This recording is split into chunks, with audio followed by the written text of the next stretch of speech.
Hello everyone, welcome back to my channel.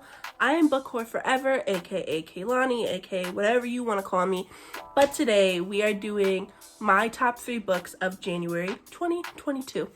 I just have to say, my top book is actually 2 books, but they're in a duet, so I'm gonna count them as one.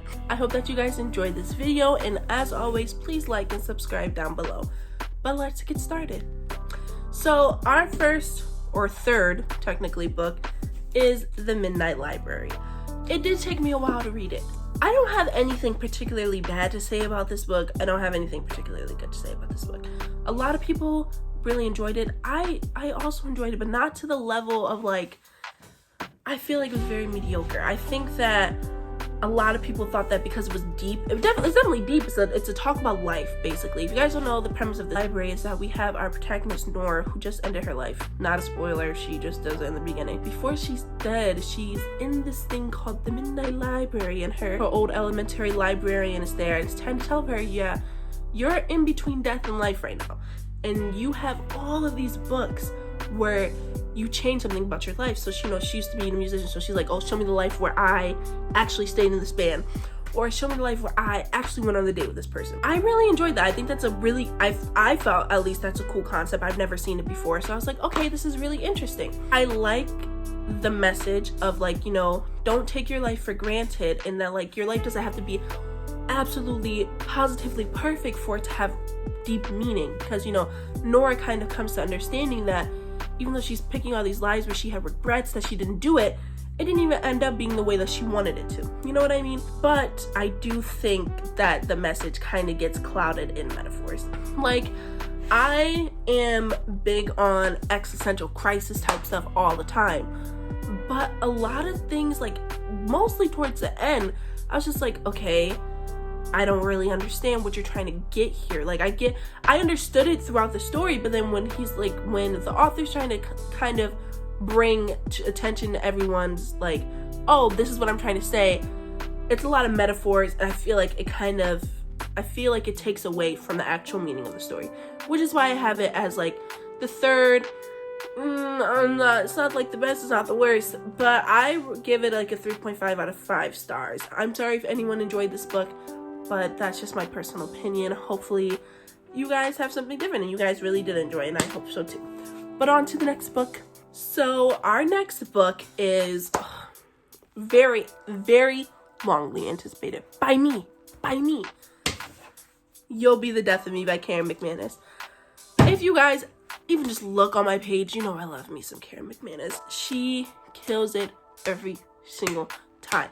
I have never read an adult mystery novel, and my main reason is because of Karen McManus, because why would I read adult mystery novels when teen YA novels are right here? You'll Be the Death of Me is kind of a take on Ferris Bueller's Day Off. If you guys ever watched that movie, very classic old movie. I wasn't even alive when it was first made, but I recommend you guys watch it. The main premise of that movie, though, is Ferris Bueller has a day off. He wreaks havoc.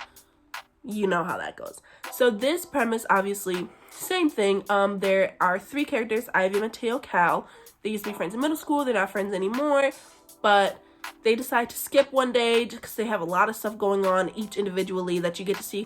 The main, what really catapults the mystery, is that they run into Boney Mahoney, a classmate of theirs, dead with a syringe next to him. Boom, boom, boom. I'm not going to spoil anything. I'm just telling you guys why I like it.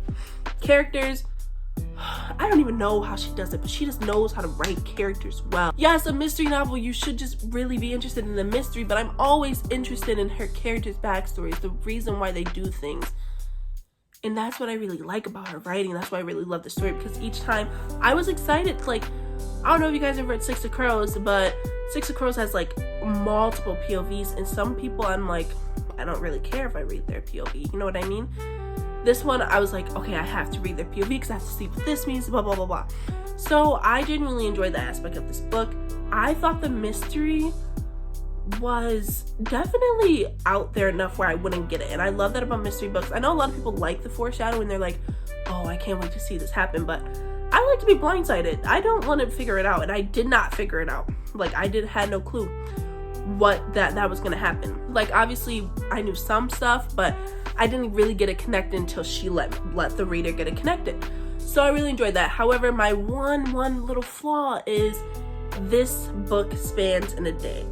Most books don't span in the day. They're like spaced out, weeks, months, whatnot, and that means that you have more information to take in. I felt like it was an onslaught of information, and each time I felt like annotating, and I do not annotate books unless they teach me something. So I was like, wait, I'm so confused. What's this? What's this? What's this? Other than that, I heavily enjoyed it. There's also a little romantic subplot, and you know I love romance.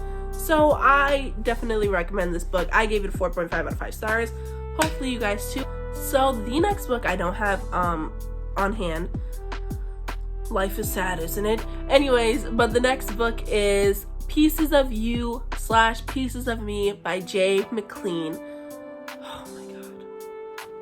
5 out of 5 stars for both books. My main reasoning is magic.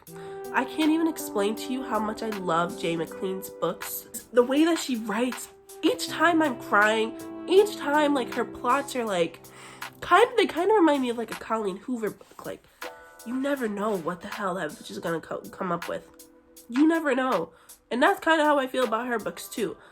Like, she just always has the most tragic characters, but she writes them so well that I don't even care.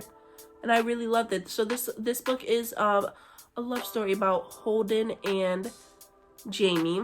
If you guys ever read any of her books, Holden is Mia's best friend. Mia's in the book Leo. Leo is a part of the Preston brothers. Preston brothers are related to Lucy, who's in the More Than This.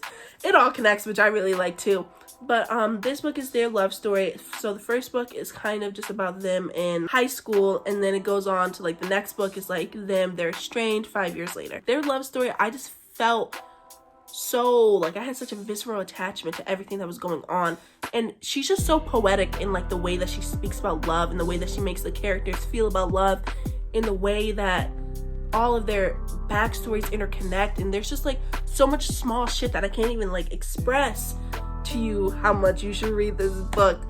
I just think that she has a perfect way of writing characters, and it definitely makes the book. It makes or breaks the book, because I would read a shitty plot with good characters. I really would. I really wouldn't care. That's how most CW shows are anyways, and I still watch them. Sorry, CW, don't come after me. But yes, I genuinely enjoyed this book. 5 out of 5. If you guys are looking for a romance that'll have you cry, go read it. Also, the protagonist is not annoying, and you guys know how I feel about annoying protagonists, so I wish that you guys read it. Let me know what you think. Okay, that is all in a little tidbit. This has been my 12th time filming this video, because at first I was gonna do You'll Be Dead to Me review, wasn't coming out. Then I was gonna do January wrap up, didn't work. So hopefully this is my last video. Anyways, as always, keep up with me with social. I will be more active on my booktube, so be on the lookout for that. Love you all. I'm so glad if you watched all of this video, and kisses to you. Mwah, mwah, mwah. See you next time.